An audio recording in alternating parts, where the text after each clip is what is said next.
Buen día. A continuación hablaremos sobre cómo se estructura el sistema tributario colombiano. El grupo está compuesto por Viviana María Aguirre, Egna Tatiana Álvarez, Angie Viviana Ruiz. A continuación los dejo con mi compañera Viviana Aguirre. Los impuestos territoriales están segmentados en impuestos municipales e impuestos departamentales.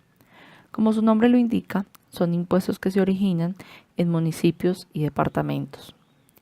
Las autoridades encargadas de administrar, controlar y definir los procedimentales para efectos de cobro y fiscalización del recaudo municipal y departamental es la Secretaría de Hacienda. Los impuestos territoriales están determinados por las ordenanzas expedidas por las asambleas departamentales y municipales. Dentro de los impuestos municipales encontramos que tenemos impuesto de industria y comercio, impuesto predial unificado, impuesto sobre vehículos automotores, sobre tasa a la gasolina, impuesto de delineación urbana e impuestos a los juegos de azar, entre otros. En el caso de los impuestos departamentales, encontramos impuesto al consumo de cerveza, licores, cigarrillos y tabaco, impuesto al registro, sobre tasa a la gasolina, impuesto a los vehículos, entre otros. Existen grupos de contribuyentes que están catalogados de la siguiente manera. Grupo 1, grandes contribuyentes que aplican la normatividad del IFRS, más conocidos también como las NIF. El grupo 2, que son las empresas PYMEs, y el grupo 3, que son microempresas. Dentro de los impuestos generados tanto en los municipios como en los departamentos, se encuentran algunos diferenciales en los impuestos, los cuales están catalogados de la siguiente manera. Prohibición. Son personas naturales o jurídicas que no deben pagar el tributo. No son sujetos pasivos del impuesto departamental o municipal. Dentro de algunas de las actividades que está esta prohibición del pago del tributo son actividades de exportaciones, las actividades que realizan los hospitales y clínicas, las entidades sin ánimo de lucro, partidos políticos, sindicatos, agremiaciones de profesionales, entre otras. Estos tipos de ingreso no constituyen base para liquidar impuestos de industria y comercio, por ejemplo. En el impuesto predial está prohibido gravar las reservas naturales y los bienes inmuebles de las instituciones religiosas. Exención. La exención es un beneficio tributario que otorga el municipio o departamento por una actividad que puede contribuir a la parte social, ambiental o a la parte del cuidado de las personas que pueden tener alguna discapacidad o que son del sector infantil o el adulto mayor. Este tipo de exención dura por 10 años y debe ser solicitada a través de las diferentes empresas con el fin de demostrar que cumplen con la normatividad para tener este beneficio.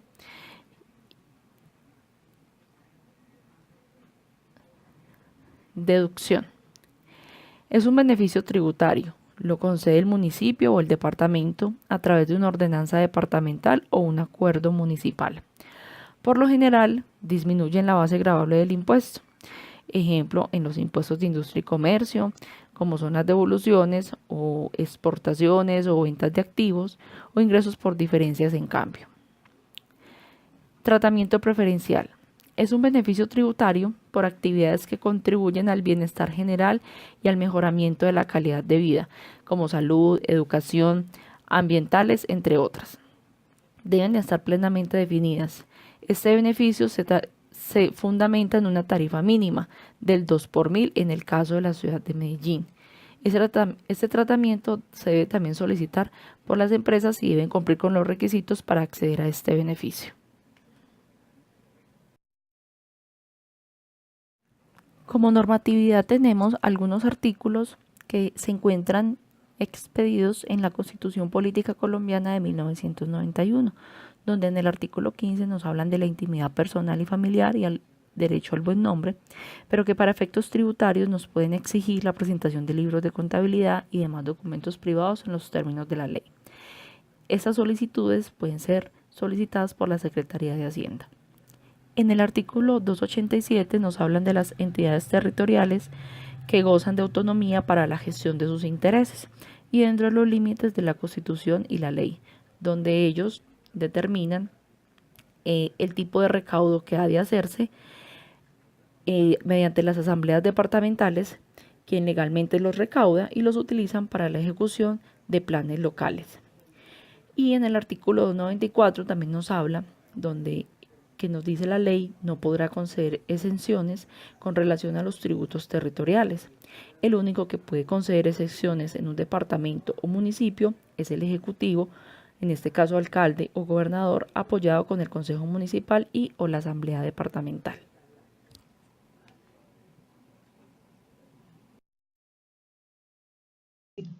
Continuamos con mi compañera Tatiana Álvarez. Para dar inicio a la presentación tenemos el artículo 311 de la Constitución Política del año 1991, donde nos indica qué le corresponde a un municipio. Si hablamos desde el punto de vista misional y tributario, las actividades están plenamente definidas, están vinculadas con el bienestar general, el mejoramiento de la calidad de vida, como es el caso de la salud, educación, entre otros. Los tributos son el representante legal quien a través de los mismos define y establece elementos relacionados con los impuestos. En el caso de la parte procedimental, adicionalmente trabajan coordinadamente con las entidades públicas en el caso del Consejo o la Asamblea Departamental para efectos de definir también los elementos de la obligación tributaria. Esta sería como tal la obligación del municipio frente a los tributos. En el artículo 3.3 encontramos que se refiere principalmente a qué le corresponde al Consejo Municipal. Los consejos municipales son corporaciones públicas conformadas por personas a la cual les llamamos concejales. Estos son elegidos por voto popular y tienen unas funciones específicas. En el caso de los impuestos, ellos son quienes coordinadamente con su representante legal estudian todos los elementos de la situación tributaria, más otros componentes de carácter jurídico y en secciones ordinarias o extraordinarias proceden a identificar los artículos necesarios para el control, la administración, el recaudo y la fiscalización del tributo, que posteriormente se va a ver reflejado con la expedición de una norma que se llama acuerdo municipal. Cuando ya se expide el acuerdo municipal es entonces donde la entidad territorial puede cobrar el tributo. En el artículo 317 es el gravamen relacionado con bienes inmuebles, donde nos indica que solo los municipios pueden gravar los bienes inmuebles. En este caso específico, lo que es el impuesto predial, los municipios están facultados para cobrarlo, ya que por medio de la Ley 44 de 1990, el Congreso de la República expidió como tal esta ley donde indica que son los únicos que pueden cobrar y administrar este impuesto. En los municipios existe una dependencia vinculada con la Secretaría de Hacienda que se llama Catastro, es decir, que esta área de la administración municipal se encarga de investigar los bienes inmuebles e identifica sus propietarios, su avalúo, su parte económica y su delimitación o área. Posteriormente, esta entidad va a liquidar un impuesto a una persona, bien sea natural o jurídica, que tenga una propiedad inmueble, llámese terreno, casa, parqueadero, un local, cualquier propiedad inmueble que tenga como tal a su nombre. Este departamento tiene a su vez que generarle un documento, una factura que es entregada al contribuyente. Este artículo también nos indica los beneficios que se dan para las áreas metropolitanas y para las corporaciones autónomas y regionales, donde en las áreas metropolitanas les dan el 2% y para las corporaciones autónomas regionales el de 2 al 3%. El artículo 338 se refiere que en tiempos de paz solo el Congreso a nivel nacional, las asambleas a nivel departamental o los consejos a nivel municipal pueden establecer contribuciones fiscales o parafiscales, es decir, donde no exista una situación de carácter económico, social o ecológico que afecte a la población y que el Ejecutivo a través de un decreto define como situación que va a perturbar el orden de un territorio. Si existiera esa situación y se decreta, el representante o ejecutivo puede hacer uso de los ingresos generados por la nación, el departamento o, si fuera el caso, el municipio. Un impuesto debe identificar plenamente unos elementos de la obligación tributaria para su debido cobro. Los elementos que debe contemplar el tributo son el sujeto activo, sujeto pasivo, hecho generador, base gravable. Como ejemplo tenemos el impuesto predial, donde el sujeto activo es el municipio, el sujeto pasivo es el propietario del bien inmueble, el hecho generador es la posesión del bien, la base gravable es el avalúo catastral y la tarifa, estas están entre el 2 al 33%. Es así donde encontramos que en cada municipio, departamento, por medio del cual, bien sea un estatuto o una ordenanza, se identifican estos elementos. En el artículo 345 nos indica el presupuesto público. Este define como una proyección, una estimatización o un cómputo anticipado los ingresos y los gastos que un gobernante piensa ejecutar durante la vigencia de un año. Se establece a través de un acuerdo municipal o una ordenanza si fuera el caso del departamento. Este artículo también nos indica que no se puede cobrar un impuesto que no esté incorporado en el presupuesto de ingresos, que no haya sido aprobado por el acuerdo municipal o, si fuere el departamento, una ordenanza. Tampoco se puede ejecutar un gasto que no haya sido aprobado en el presupuesto municipal o ordenanza departamental. Recordemos que si es municipal sería un acuerdo y si es departamental es una ordenanza. Todo lo que realice una entidad territorial debe estar definida por medio de estos dos documentos. En ellos identificamos dos principales como tal elementos, que sería el presupuesto de ingresos y el presupuesto de gastos. ¿Sí? En el artículo 362 nos indican sobre los monopolios. Son bienes y rentas procedentes de los monopolios de las entidades territoriales municipales y departamentales que son de propiedad exclusiva y gozan de las mismas garantías que los de propiedad particular. Estos están bajo la responsabilidad de los departamentos, como es el caso de los licores, que están soportados en la Ley 1816 del 2016, a través de procedimientos o impuestos como tal del departamento. Estos recaudos son para la salud y la educación. Mi nombre es Ángel Ruiz y hablaré sobre el sistema tributario de Colombia y la DIAN. La ruta de los impuestos consiste en 3 pasos. El primero es la publicación del calendario tributario, la cual está a cargo de la DIAN o de la Secretaría de Hacienda.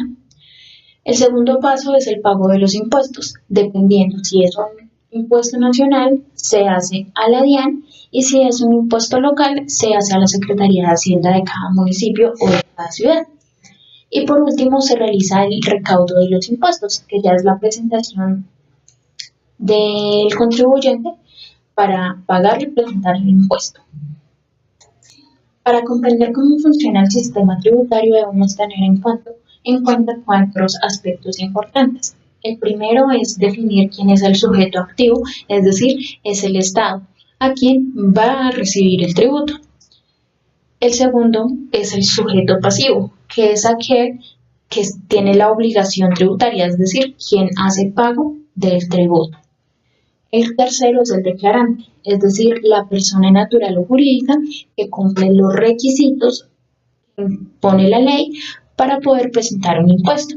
Y por último tenemos la base gradable, que es el valor o unidad de medida sobre el cual se aplica la tarifa con el fin de establecer la cuantía del tributo, es decir, el valor que se debe pagar.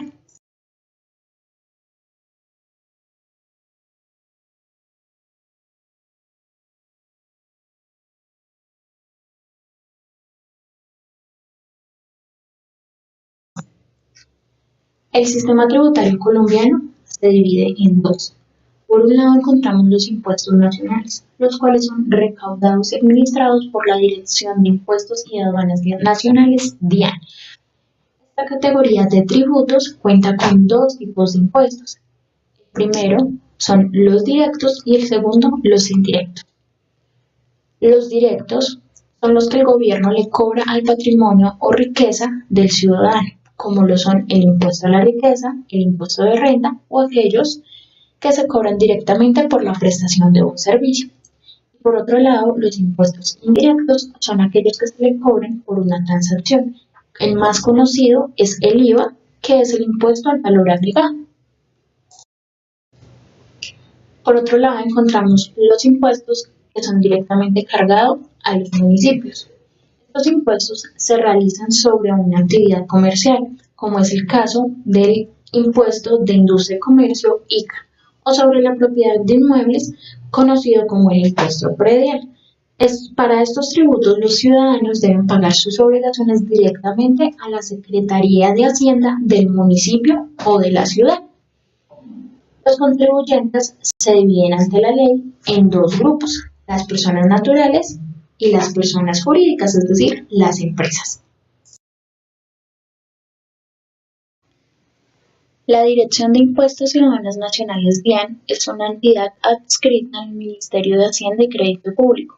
Se constituyó como una unidad administrativa especial mediante el decreto 2117 de 1992.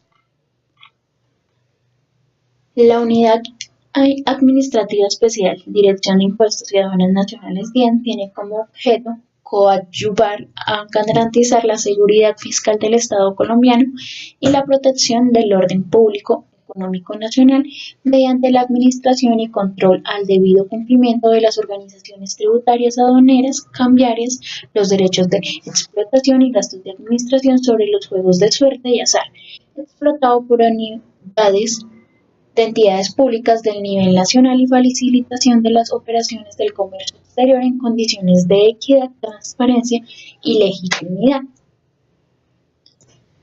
Algunos de los procesos que desarrolla la DIAN son procesos estratégicos que tienen como finalidad orientar a la entidad para que cumpla su misión, visión, política y objetivos y satisfacer las necesidades de las partes interesadas. Procesos misionales tienen que ver con la razón de ser de las responsabilidades de la DIAN como entidad del Estado y refleja su misión en lo que comprende con coadyuvar o garantizar la seguridad fiscal del Estado colombiano. Procesos de apoyo proporcionan el soporte a los procesos estratégicos y misionales y de medición, análisis y mejora. Procesos de evaluación y control permiten organizar el ejercicio de medición, retroalimentar y ajuste de tal forma que la entidad no alcance los resultados propuestos. Alcanza los resultados propuestos.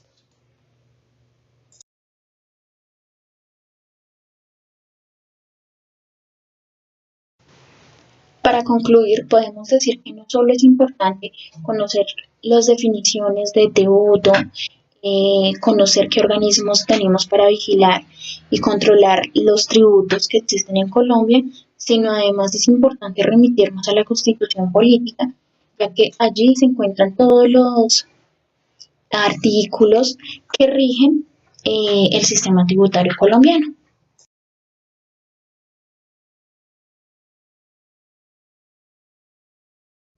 Vamos a análisis.